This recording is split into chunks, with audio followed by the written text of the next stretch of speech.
actually defining the shape of the mandala. Ancient circular shape used for meditation. So often it's visualized. It can be a painting that's hung on the wall, and often there's sacred symbols attached to it. So it just aids in focusing and quieting the mind. And what do you usually use to make a mandala? I often paint one, but now I'm doing them out of natural materials so that people can actually use them as a meditation path. So they walk around the outside of the mandala, and that provides a place that they can physically do a walking meditation or stand quietly. And then this one has the 5 elements as part of the design. And how are you making the mandala? It's all in the earth, so it's with stone and sand and twigs and some ground up charcoal that's ground from leftover fire that was on the site. So I'll be drawing with that. And some berries for the different colors of each direction has a color. So I'm using berries and leaves for the different colors of the directions. Well, it's based on a very ancient healing practice, which is Tibetan, and it's 17,000 years old. So it's both a meditation practice and a healing practice. So this particular design, which has the directions and the colors of the directions, is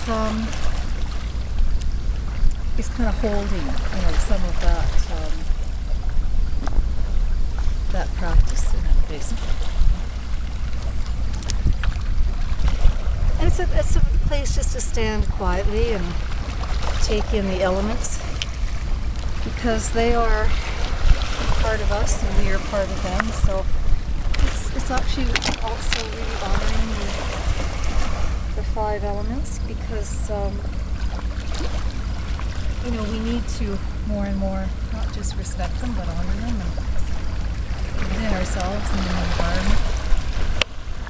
So it's meditation and contemplation, and also an honoring of air and fire, water, earth, and space.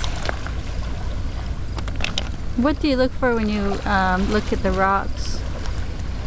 These ones, I'm just doing them randomly. I need a certain size, kind of a medium size, but beyond that, I'm just kind of picking these randomly. I have smaller ones that I'm going to be doing some drawing with. I want to put a mantra in the mandala. So I'm going to be using the smaller ones for that, and those ones I'd like to be very round, very smooth by the water. Actually, all these are smooth by the water, so it's a nice combination of earth and water. Earth has formed them and water has shaped them.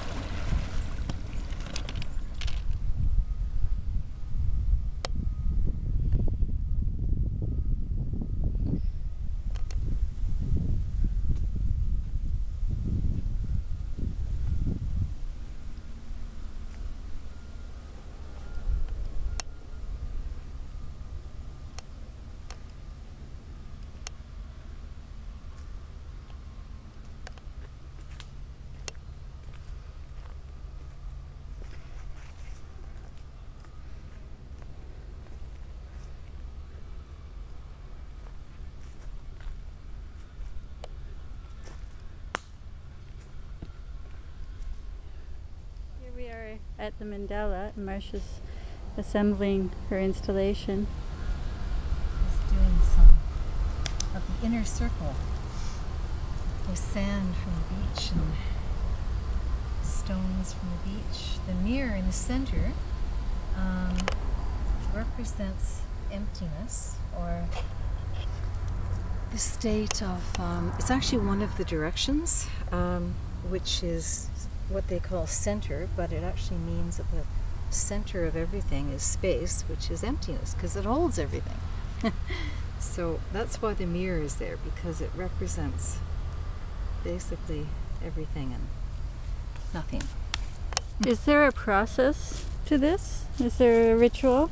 I start with, I do some like an energy ritual before, but each one is a little different depending on where it is and what the site is like. So I tend to just work really intuitively once I start. I mean, the common factor is that they have a central circle, and then there's, in this case, two outer circles, and the most outer circle is the walking path.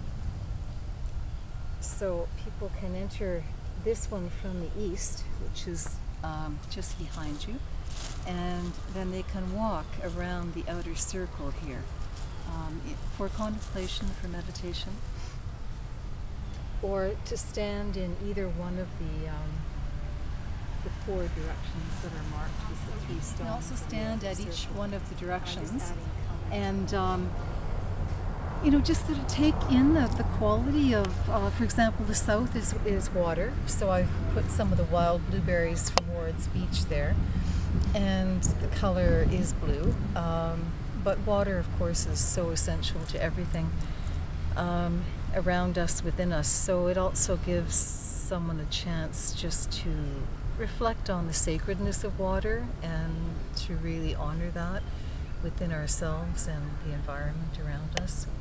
So each of the 4 directions will be marked with different fruits and berries, a bit of bamboo, which marks north over here, which is, the color for that is green. And then the color for the west is red. So I'm going to be using cranberries, crab apples actually, and different berries that I've found around. This is the crab apple in the west there. There's one crab apple. Now, all these materials, are they found locally? They're all from either the site, this site, or from Ward's Beach, or some of the original stones are from the beach at Gibraltar Point. So they're all on the island here? They're all on the island, yeah. And this, you can see here, there's some charcoal. Mm-hmm. So when I first came here, I started raking the site and cleaning it, and there had been a fire. So I'm going to take some of that charcoal and grind it up, and then what I'm planning to do is to use that to do some drawing on the mandala. It almost does look like a fire pit, in a nice way, where fire, it keeps us warm and gives us life. Yeah, fire, exactly. There's so many different elements. Yeah. I like the reflections of the trees in the mirror too. That's really lovely. So the mirror reflects the elements, the sky and the rain. Sky. If it rains, yeah, it's really beautiful.